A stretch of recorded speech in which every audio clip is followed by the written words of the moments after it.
hay gente que me pregunta o gente que me ha preguntado eh, que nosotros por qué si no creemos en que la ley fue abolida por Jesús, es decir, si nosotros repetimos que esto de la abolición de la ley a través del sacrificio de Jesús en la cruz, que es lo que dice la teología cristiana, los musulmanes no creemos en esto, porque no cumplimos algunas normas que están en el Antiguo Testamento. ¿Mm? Por ejemplo, ¿por qué los musulmanes no guardamos el sábado? ¿Mm? Porque la observancia del sábado o del Shabbat en el judaísmo es algo que está bien fundamentado en la Torá. O sea, en la Biblia aparece una orden de guardar el sábado. ¿Por qué los musulmanes no cumplimos esa orden? Otra pregunta está relacionada con las restricciones alimentarias. Porque si bien es cierto, los musulmanes tenemos restricciones alimentarias, es decir, los musulmanes no comemos cerdo, no comemos sangre, no comemos animal ahogado o animal que no haya sido degollado, o no comemos animales que hayan sido sacrificados a otros dioses. Sin embargo, no seguimos al pie de la letra las normas o las restricciones alimentarias que hay en los libros de la ley, específicamente en Deuteronomio, Levítico y Éxodo. Por ejemplo, los judíos siguen la Torá donde dice que no se puede comer animales que no tengan la pezuña hendida y rumeen. O sea, tienen que rumear y tienen que tener la pezuña hendida. ¿Ah? Las dos cosas. Entonces hay algunos animales como el conejo o como el camello que rumean o tienen la pezuña hendida pero no hacen las dos cosas al mismo tiempo. ¿Ah? Entonces, ¿por qué nosotros no seguimos esas restricciones alimentarias? También los judíos no pueden mezclar la leche con la carne. ¿Ah? O sea, no pueden comer carne con crema. ¿Ah? O no pueden comer carne, ¿cómo se llama? Cocida en yogur o en cualquier producto lácteo. O no pueden mezclar el queso con la carne, por ejemplo. ¿Ah? No se puede mezclar porque eso está en la Torah. ¿Por qué los musulmanes no hacemos esto? Entonces, la respuesta es la que traigo hoy en la charla del día de hoy. Para que nosotros entendamos cómo está el mambo en cuanto a ese tema. Es claro y definitivo que nosotros no creemos que la muerte de Jesús en la cruz, para empezar, ni siquiera creemos que Jesús murió en la cruz, haya abolido o haya dejado sin validez la ley de Dios. Eso está claro. Pero la cuestión es que los musulmanes tenemos una cosmovisión diferente en esta situación. Y es que el Corán, el Sagrado Corán, o sea, capítulo 22, versículo 34, dice Allah lo siguiente en el Corán. He prescrito para cada comunidad sus propios ritos, para que recuerden el nombre de Dios, por ejemplo, al sacrificar las reses que les proveí. Dios es solo uno. Entréguenle a Él su voluntad.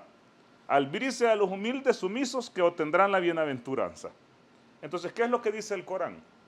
Que cada comunidad se le establecieron sus propios ritos. Entonces, la Torá que conocemos nosotros en el Antiguo Testamento eran preceptos directos para el pueblo de Israel a partir de Moisés. Porque, por ejemplo, las personas anteriores a esta revelación de Dios a Moisés no celebraban estos mismos ritos. Por ejemplo, ni Abraham, la paz sea con él, ni Ismael, la paz sea con él, ni Isaac, la paz sea con él, ni Jacob, la paz sea con él, ni los 12 hijos de las 12 tribus de Jacob, la paz sea con todos ellos. Y los descendientes hasta Moisés seguían la Torá, porque la Torá no existía. Entonces los ritos a partir de la Torá nacen de la revelación que Allah le da a Moisés, la paz sea con él. Antes de eso, los ritos eran diferentes. Abraham no guardaba el sábado, por ejemplo. Ni Abraham, la paz sea con él, tenía las mismas restricciones alimentarias que tenían los judíos. Porque eso se fue revelando con el tiempo. Cuando Jesús viene única y exclusivamente para los hijos de Israel. Ya lo hemos visto en otras charlas, que el Corán establece que Jesús era un enviado para los hijos de Israel y que la Biblia, en Mateo capítulo 10, establece que Jesús era un enviado solamente para las ovejas perdidas de la casa de Israel. Es más, en el Nuevo Testamento Jesús le dice a sus discípulos que no vayan por casa de gentiles, ni vayan por casas de samaritanos, sino que vayan únicamente a las ovejas perdidas de la casa de Israel. Jesús era un enviado solamente para los hijos de Israel. Nunca vemos a Jesús salir de Judea y Galilea. Nunca. Nunca vemos a Jesús predicando a los griegos. Nunca vemos a Jesús que va a Roma. Jesús se centra su mensaje a los judíos. Sus interlocutores eran judíos, la gente que escuchaba era judía, y siempre venía y hacía referencia a los libros que los judíos consideraban como sagrados. Quienes empiezan la prédica a los gentiles, es decir, a los que no son judíos, fueron los seguidores posteriores de Jesús. Ni siquiera los 12 apóstoles fueron a predicar a los gentiles. Nunca, jamás. De hecho, el mismo Pablo, en Gálatas 2, dice, a mí me toca predicar el evangelio a los de la incircuncisión, como a Pedro, a Jacobo y a los demás discípulos les toca predicar el evangelio a los de la circuncisión. Es decir, que Pablo establece claramente que había una división entre que él predicara a los que no eran judíos y que los apóstoles de Jesús predicaban a los que eran judíos. Entonces Jesús era un profeta exclusivo para Israel y era la última oportunidad para Israel para que se arrepintiera y siguiera el camino recto. Pero lo que pasa es que los hijos de Israel, que en ese tiempo eran Judá, más que todos los judíos, de ahí viene la palabra judíos, de una tribu de los hijos de Israel, no todos los israelitas estaban ahí, sino que solamente los de Judá, de ahí la palabra judíos, insisto. Esta gente era, la última oportunidad era Jesús. Jesús viene y le dice, arrepiéntanse. O sea, vuelvan al camino recto, arrepiéntanse, vengan al camino correcto. Pero resulta que la mayoría de la gente no creyó en Jesús. La mayoría de la gente quiso matar a Jesús. A la mayoría de la gente le parecía a Jesús una persona complicada. Porque hay que entender el contexto histórico del momento. Cuando Jesús aparece, en lo que conocemos nosotros como el siglo I, porque se empieza a contar el tiempo a partir de Jesús, pues no era el siglo I en ese momento, era otro siglo. Pero lo que quiero decir que en el tiempo de Jesús, la Palestina del tiempo de Jesús estaba dominada por el Imperio Romano. Y el Mesías, en el judaísmo, era un rey, esta era la teología judía clara, que iba a liberarlos de cualquier yugo extranjero. Entonces el pueblo judío estaba esperando un Mesías que venciera a Roma y lo sacara de ese yugo y de ese dominio. Entonces el problema es que cada vez que aparecía un candidato a ser Mesías, empezaban los problemas con Roma. Roma se ponía nerviosa porque esta persona generalmente hacía levantamientos, hacía desórdenes, paraban el tributo, hacía revueltas. De hecho, antes de Jesús y después de Jesús, se levantaron varios personas que se atribuían o que el pueblo los autodenominaba como Mesías. Y siempre terminaban en una batalla, en una matanza o en crucifixiones. Entonces, ¿cuál era el problema de decir que alguien era Mesías? Problemas para el gobierno, problemas para los saduceos, problemas para la gente del templo, problemas para Roma, levantamiento, sangre. Entonces, cuando la gente veía a alguien que decía que era el Mesías, dice, ay, no, aquí ya viene este. Entonces, cuando Jesús aparece en el siglo I, mucha gente no estaba de acuerdo porque sabían que eso llevaba a problemas con Roma. Entonces, cuando Jesús viene y aparece, Jesús empieza a legislar y a modificar o a suavizar algunos preceptos de la Torá. Y hacer distinción entre lo que la Torá escrita dice y lo que la Torá oral decía. Porque los judíos no creen solamente en la Torá escrita, sino que los judíos creen que hay una transmisión oral. Y los judíos creen que el Talmud, por ejemplo, que es las interpretaciones de la Torá, o el Mishnah, que son otros libros que tienen los judíos, tienen validez como tiene la Torá. Entonces, por eso es que Jesús venía y decía, no mezclen los preceptos de Dios con los preceptos de los hombres. Una cosa es lo que Dios ordena y otra cosa es lo que los hombres ordenan. Entonces Jesús viene y empieza a legislar sobre eso, pero única y exclusivamente para los hijos de Israel. El Sagrado Corán dice en la Sura 4, versículo 160, una cosa que es bien importante. Dice, debido a las injusticias que cometían los judíos, y esto es claro, uno solo basta con ir al Antiguo Testamento y ver que los judíos eran un pueblo complicadísimo. De hecho, recuerden la historia de Moisés, cuando Moisés los saca con el poder de Dios de Egipto y los lleva al desierto, y abre el mar y hace que Faraón y sus huestes se ahoguen, y lo primero que van a hacer al otro lado es adorar al becerro de oro. Eran un pueblo, la Biblia dice, de dura cerviz, o de dura cerviz. Siempre me confundo con esa palabra. No sé si es cerviz o cerviz, pero ahí está la cosa. Cerviz. Pueblo de dura cerviz. Entonces, este pueblo, que era de dura cerviz, era un pueblo que, a pesar de que había visto tantos milagros, era desobediente y desviado. Entonces el Corán dice, debido a las injusticias que cometían los judíos, y porque constantemente en el camino de Dios, les prohibí cosas buenas que antes les eran permitidas.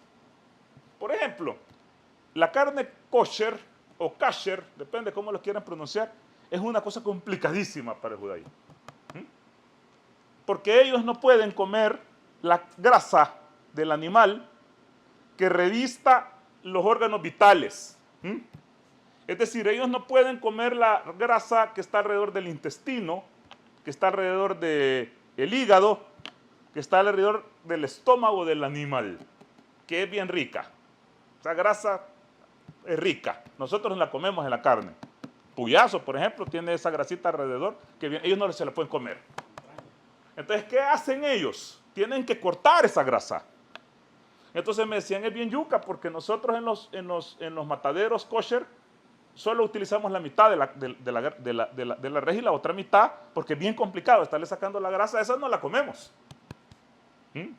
Entonces es tan complicado la situación kosher que genera algo terrible para ellos y un sacrificio para ellos, y el Corán está diciendo que esas prohibiciones y esas cargas que Dios les puso dentro de los ritos de ellos eran debido a que eran un pueblo desviado, y era una forma de castigarlos y de ponerles una carga para que expiaran esa manera de ser. Pero evidentemente estas órdenes eran para ellos. Nosotros no vimos el becerro de oro, nosotros no abrieron el mar, y nosotros no éramos hijos de Israel. Entonces quiere decir que esos preceptos eran exclusivos para ellos, no para nosotros. Y Jesús viene y va a decirles, miren, ustedes tienen que seguir estos preceptos. Los judíos tenían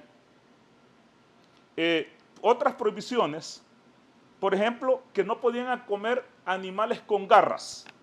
En algunas traducciones del Corán, me he fijado, dicen, se les prohibió los animales con la pezuña hendida. Esto es un error en la traducción, porque la pezuña hendida es la que está permitida, no es la que no está permitida. Entonces la traducción correcta es que Dios les prohibió a los judíos los animales con garras. Por ejemplo, no comen águila, no pueden comer sope, no pueden comer, ¿cómo se llama?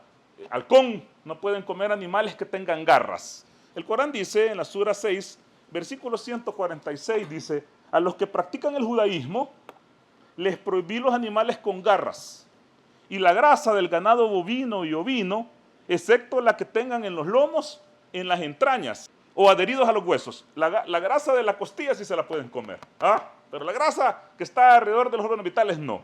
Y dice, así los retribuí por su maldad. Los retribuí por su maldad. Esto es el castigo de su rebeldía y yo soy fiel a mi promesa. Y el Corán viene y dice, en la Sura 4, versículo 161, dice, los judíos lucraban con la usura. De hecho, los judíos tienen fama en el mundo de ser el dueño de los bancos, de ser el dueño de la parte financiera, de cobrar grandes cantidades de interés, a pesar que la Torá prohíbe la usura. Y entonces el Corán dice, lucraban con la usura, que les estaba prohibida, estafaban y engañaban a la gente. Les tenemos reservado un castigo doloroso a quienes entre ellos niegan la verdad. Cuando nosotros nos vamos a la Biblia y leemos, por ejemplo, Deuteronomio, que es un libro de la ley y que contiene algunas de estas restricciones alimentarias, por ejemplo, en el capítulo 14, dice, eres hijo del Señor Dios. No te hagas cortes en la piel ni te rapes la cabeza en honor a los muertos, porque eres pueblo consagrado. Los animales que podrás comer son los siguientes, el buey, la oveja y la cabra. el ciervo, la gacela, el venado, la cabra montés, el ibis, el antílope y el carnero. Podrás comer cualquier animal rumiante que tenga la pezuña hundida. El camello, por ejemplo, rumea, pero no tiene la pezuña hundida, así que camello se quitan esa delicia. La llama se quitan esa delicia, no se la pueden comer. También dice, pero no podrás comer camello, ni liebre, ni tejón, porque aunque rumían, no tienen la pezuña hendida. Los tendrás por animales impuros. El cerdo también es impuro, porque aunque tiene la pezuña partida, no es rumiante. No podrás comer su carne ni tocar su cadáver. De todos los animales que viven en el agua, podés comer los que tienen aletas y escamas. Es decir, ellos solo pueden comer pescado.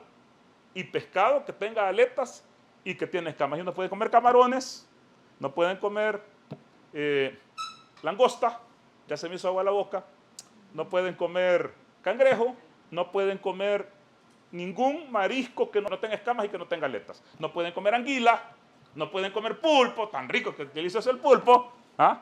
Porque entonces tienen tantas restricciones alimentarias y ya la dice, estas restricciones son debido a su dura cerviz. ¿Ah? A esa razón que tenían, los castigué y les puse más castigos. Dice, no puedes comer búho, ni avestruz, ni gaviota, ninguna clase de gavilán, ni lechuza, ni águila, ni cigüeña, ni especie, ni abubía, ni murciélago. A los insectos voladores los tendrás por impuros. Así que no los comas. Pero sí podrás comer cualquier animal alado que sea puro. No comas nada que se encuentre ya muerto.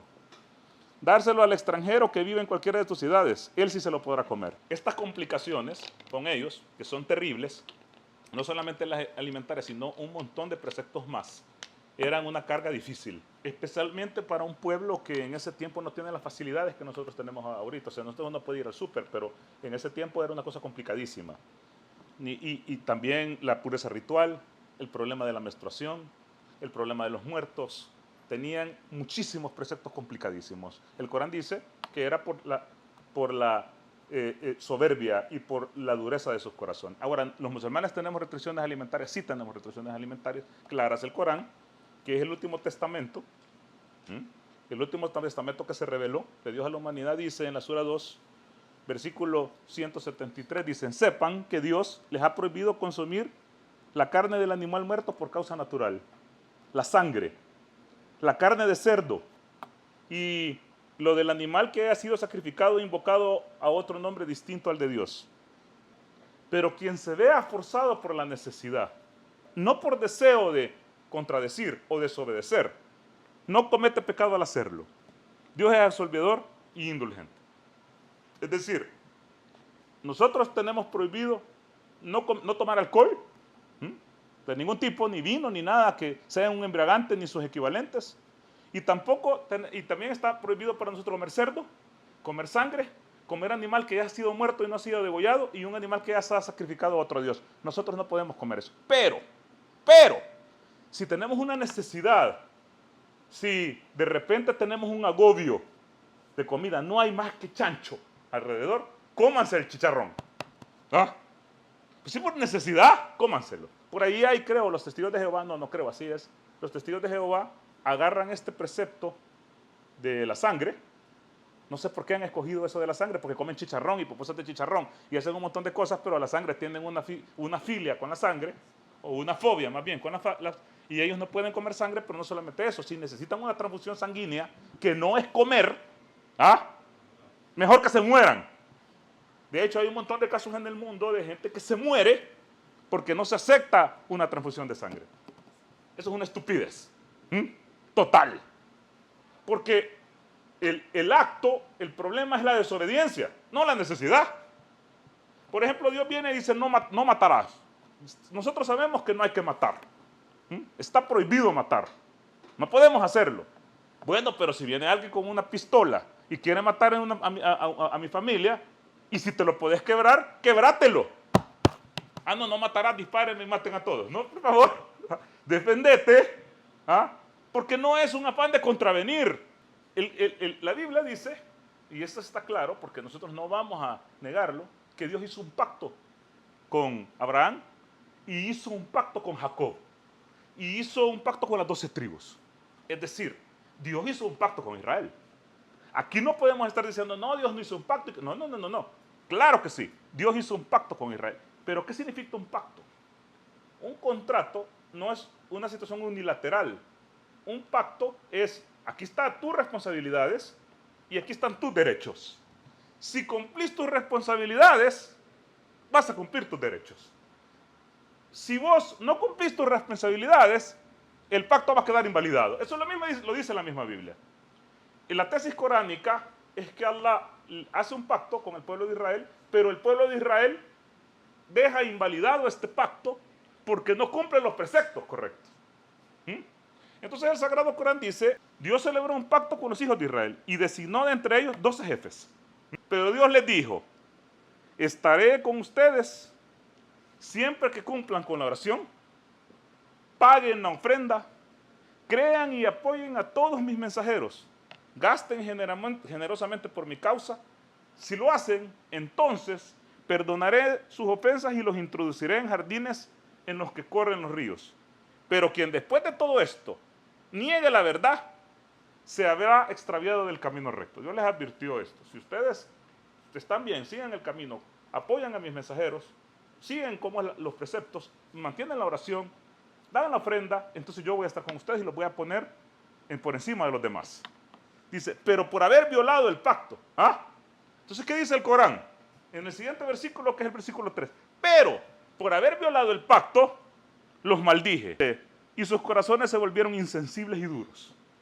Por eso, tergiversan las palabras del sentido, sacándolas de contexto. Y dejan de lado parte de lo que le fue revelado. Descubrirás que la mayoría de ellos, salvo unos pocos, traicionan a la gente. Pero tú, discúlpalos y sé tolerante con ellos, porque Dios ama a los que hacen el bien. Entonces, ¿qué dice el Corán? Dios hizo un pacto con los hijos de Israel, designó 12 jefes, les puso preceptos que tenían que cumplir. Si los cumplían les iba a ver bien, si no los cumplían iban a caer en la maldición, y como no lo cumplieron, fueron malditos. Entonces vean y dicen, jajaja, pero eso dice el Corán. Alguien de aquí que lee la Biblia, eso dice el Corán. Pero Israel es la hija de, ¿cómo es que dicen?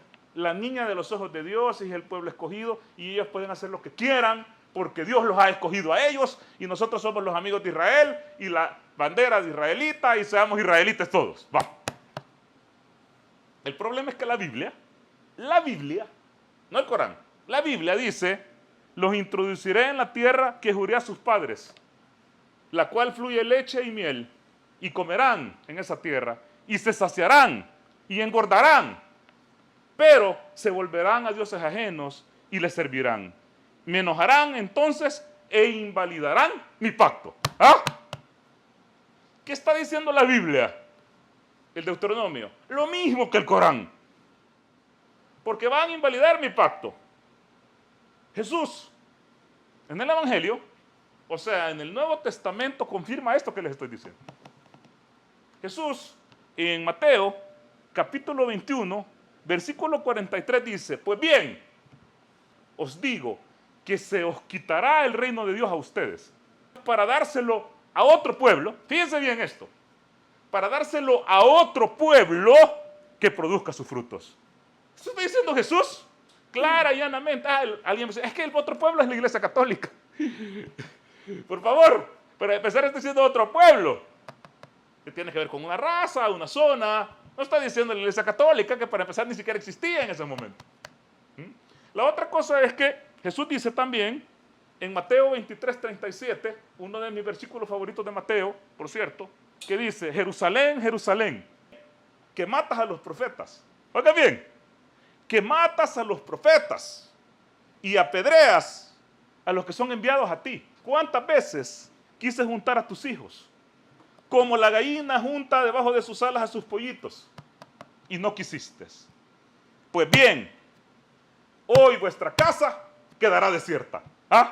Esto Jesús lo predijo alrededor, dicen los académicos, del 65 el 65 después de Cristo. Dijo, tu casa va a quedar desierta. Bueno, Jesús no fue el único que predijo la destrucción del segundo templo, sino que un montón de gente la predijo, 200 años antes. de Cristo, decían, va a ser destruido el templo. ¿Qué pasó en el año 70? O sea, 5 años después de que Jesús dijera esto, el templo judío, el segundo templo, que estaba en la colina de Jerusalén, fue destruido por Tito. ¿Mm? Tito, que era un general, bajo las órdenes del general César Vespasiano, destruyó completamente el templo de Jerusalén. En el año 70 se acabó el templo de Jerusalén. Jesús dijo, bueno, vuestra casa va a quedar desierta. ¿Y cuál es el problema? ¿Cuál es el problema de esto y la envergadura de la destrucción del templo? Que la mitad de la Torá quedó sin validez. Porque muchos preceptos de la Torá tenían que ver con el templo de Jerusalén para los judíos. Por ejemplo, había que sacrificar allá. Había que llevar el cordero de expiación. Había que llevar los diezmos, que era el 10% de todo lo que se producía para los sacerdotes. Había que escoger los sacerdotes. Había que ir a las fiestas peregrinas, a Pentecostés, a Pesaj, que es la Pascua, a Sukkot. Tenía que ir a las 3 fiestas peregrinas al templo. Tenían que sacrificar ahí. Tenían que ir a rezar ahí. Tenían que ir Entonces, ¿qué pasó al destruir ese templo? Toda la mitad de la fe judía se fue. Eso es el equivalente a que nosotros nos destruyan la Meca. Si nosotros no tuviéramos Meca, no tuviéramos el santuario de la Meca, no tuviéramos la mezquita sagrada, ¿a dónde vamos a peregrinar? A Chalatenango. ¿Dónde vamos a ir allá? No hay. ¿Para dónde nos vamos a dirigir? ¿Dónde vamos a hacer los sacrificios? ¿Cómo nuestra religión perdería una gran parte de los ritos si no tuviéramos Hach, no tuviéramos peregrinación? Pues a los judíos le pasó esto hace 2000 y la madre de años. Y para mí, este es el símbolo real, histórico, indiscutible de que Dios rompió con los judíos. Yo le digo a mis amigos judíos, porque tengo varios amigos judíos conocidos, de hecho me llevo bien con varios judíos, y les digo yo, Dios los ignoró por más de 2000 años a ustedes. O sea, ¿qué creen ustedes? ¿Que Dios no mandó profetas en 2000 y pico de años y los dejó sin templo? O sea, si ustedes son el pueblo escogido por Dios, no hay templo. ¿Saben quién es el pueblo escogido por Dios? Les digo yo, los musulmanes. Y se ponen a reír. Pues sí, porque vos sos musulmán. Me dicen, no, porque en el templo, donde estaba el templo de Jerusalén, adivinate qué hay. Una mezquita. Bueno, 3 mezquitas. El Domo de la Roca, con su cúpula dorada, está en todas las postales de Jerusalén. ¿Quiénes rezan donde estaba el templo de Dios? Los musulmanes. ¿Y quién tiene el templo de Jerusalén? Los musulmanes. ¿Por qué? Porque mezquita, la palabra masjid en árabe, no significa mezquita musulmana. Masjid en árabe significa lugar de postración. Así que el templo era una mezquita. El templo judío, en el tiempo de Jesús, en el tiempo de Moisés, bueno, no había tiempo en el tiempo de Moisés, en el tiempo de David, era una mezquita, la gente venía y se postraba ahí. Dice que en el viaje nocturno del profeta, dice, Dios lo mandó de la mezquita sagrada a la mezquita lejana, y viene uno y dice, ¡ja, ja, ja! No existía la mezquita lejana, se confundó el Corán, me dice. Yo le digo, ahí estaba el templo, papá, pero nosotros el templo era una mezquita, porque era un lugar de oración. Mezquita no es algo con una cúpula. La cúpula la inventaron después, para empezar el tiempo del profeta, era con ramas de palmera, pues, no habían cúpulas. Bueno, tal vez una cúpula con 2 palos así atravesados, pero no una cúpula así como ustedes la ven. Entonces, ¿quién tiene el templo ahora? Los musulmanes. ¿Quién tiene Jerusalén? Los musulmanes. Y aunque sean lo que sean, eso no le pueden destruir a menos que la quiera. Con todo el poder de los gringos y con todo el poder de los sionistas israelitas, no pueden tocar la mezquita sagrada. Entonces, para mí la prueba simbólica de eso es indiscutible. Indiscutible. Por eso es que Jesús dice, la casa ha quedado desierta y ahora se le va a dar a otro pueblo.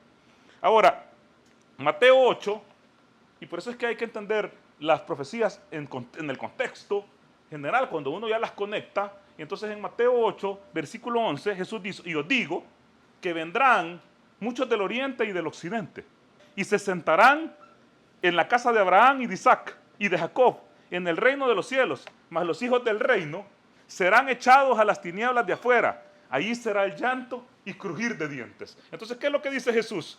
Les digo que ustedes, que eran el pueblo elegido, van a estar en el infierno. Porque ahora se les va a dar a otra gente, de oriente y de occidente, de otros pueblos que vendrán. En Mateo 27, 27, dice que Pilato, no le creo, porque eso que Pilato era buena gente y quiso dejar a Jesús y que se lavó las manos, eso yo creo que se lo sacaron a ver de dónde, porque tenemos, por ejemplo, los relatos históricos de Josefo sobre Pilato, que era un tipo sanguinario. Entonces viene, pero Mateo 27, 22 dice, Pilato les dijo, ¿qué pues haré con Jesús, llamado el Cristo? ¿Qué pues haré con Jesús, llamado el Cristo? Todos le dijeron, que sea crucificado, que sea crucificado. Y el gobernador, pues qué mal ha hecho. Pero ellos gritaran, crucificado, así salen las películas, crucificado. Y el buen agente de Pilato decía, no, pero qué mal ha hecho. Y entonces viendo Pilato que nada adelantaba, sino que se hacía más alboroto, tomó agua y se lavó las manos delante del pueblo diciendo, soy inocente de la sangre de Jesús. Y respondiendo todo el pueblo, no sé cómo todo el pueblo pudo haber respondido, porque ¿cómo puede estar todo el pueblo reunido en Jerusalén, en ese lugar, y oyeron a Pilato? No se puede. Tal vez habían 5,000, además es paja esa, pero bueno, siguiendo el relato bíblico, dijo que su sangre sea sobre nosotros. Una cosa sí es clara, muchos judíos no aguantaban a Jesús y se lo querían volar, eso sí. No creyeron que era el Mesías, eso sí. No creyeron que era el profeta de Dios, eso sí. No se arrepintieron, eso sí. Por eso su templo y su pacto fue destruido. Tiene 2000 y la madre de años y no existe el templo judío y no va a existir. No va a existir. ¿Por qué? Porque hoy el pacto nuevo es con Muhammad y sus seguidores. Es con los musulmanes. Hay una profecía, porque aquí ya se me fue el tiempo, faltaba lo del sábado, pero hay una profecía en Isaías 56:7 que me gusta hablando del templo, porque hay que entender que el templo era solamente para los judíos. O sea, el templo era única y exclusivamente para los hijos de Israel. Ahí no podía llegar un egipcio a rezar. Había un patio que se llamaba el patio de los gentiles, donde te podías acercar a ver, pero no podías entrar al lugar de oración, no podías hacer sacrificios, no podías hacer nada. El templo era un lugar exclusivo para los judíos. Pero ¿qué dice Isaías? Estamos hablando de 700 años antes de Cristo, y dice Isaías 56:7, yo les traeré a mi santo monte y los alegraré en mi casa de oración. Sus holocaustos y sus sacrificios serán aceptados en esa casa de oración, porque mi casa, fíjese cómo está diciendo Dios, porque mi casa será casa de oración para todos los pueblos. Ok, ¿cuál es la única casa de oración en el mundo para todos los pueblos? ¿Cuál es la única casa de oración donde peregrinan prácticamente todas las nacionalidades? Donde se sacrifica reses y ganado. ¿Dónde es el único lugar? Solamente la Meca. Templo judío no hay. Y los demás templos no van todas las nacionalidades, ni son casas para todos los pueblos, y tampoco se sacrifica. La única profecía que casa con Isaías es la Meca. Entonces, ¿cuál fue el último pacto? El Corán. El Corán nos quitó el yugo que se le había puesto a los judíos por su desobediencia y dejó claras las cosas que debíamos de seguir, que son malas para el ser humano. Porque algunas cosas buenas, como la grasita que está alrededor del puyazo y de la costilla de lomo, es buena para nosotros, no mala. Entonces Dios había prohibido estas cosas para los judíos, pero no son prohibidas para nosotros. Nosotros podemos hacer camarones y cócteles y todo lo que quieras. La última cosa para terminar es que me llama la atención es en cuanto a la circunvalación. Nosotros circunvalamos y una parte de nuestra fe es el tawaf, que es cuando nosotros damos vuelta alrededor de la Kaaba y vamos orando y rezando, y esto es algo importante. Los judíos tenían en el templo algo que se llamaba las 3 fiestas peregrinas, lo que se llama el Sheloshet Regalín, en hebreo, que significa las 3 fiestas peregrinas. Y estas fiestas 3 peregrinas eran 3 momentos en el año que los judíos tenían que ir al templo de Jerusalén, que era importantísimo para su fe. Yo, como les decía, era Pesaj, que es la Pascua judía, el Shavuot, o que es Pentecostés en español, o el Sukkot, que es la fiesta de los tabernáculos. En estos 3 momentos, los judíos iban a la peregrinación al templo, hacían sus sacrificios, y ellos le llamaban a esto en hebreo algo que se llama Hak, J-A-G, que significa exactamente circunvalación. o dar vuelta alrededor de algo, porque ellos daban vuelta en el templo en conmemoración a los 40 años que anduvieron dando vueltas en el desierto. ¿Ah? Entonces ellos llegaban al templo y hacían esta circunvalación, oraban a Dios, y los musulmanes en la Meca, en el templo principal que tenemos ahorita, en la casa más antigua que fue levantada por Abraham, la pasada con él, también circunvalamos. Esa es una de las razones por las que nosotros no seguimos muchas de las normas, incluyendo el sábado. Otra cosa final que se me va es que la concepción judía y también cristiana es que Dios crea el mundo en 6 días. Aunque la palabra yom en hebreo puede significar día, pero también puede significar era. Así que decir que Dios creó el tiempo en 7 días no es precisamente correcto. Puede ser en 7 eras o en 7 fases.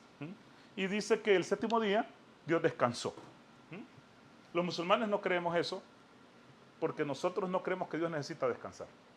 El Corán dice claramente que Dios tiene todo el poder para crear el universo y que no necesita descansar.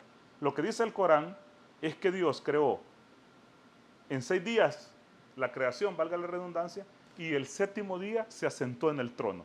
La palabra se asentó en el trono en árabe o en los lenguajes semíticos se utiliza como tomar posesión de lo creado. O sea, él se siente en el trono de poder después de haber creado lo que creó, pero no porque estaba cansado, sino que es una manera simbólica de decir que él tomó posesión de lo que había creado. Con el tiempo eso se tergiversó en el judaísmo, porque recuerden que la Torah fue reescrita y se entendió como que Dios descansaba, pero Dios no necesita descansar.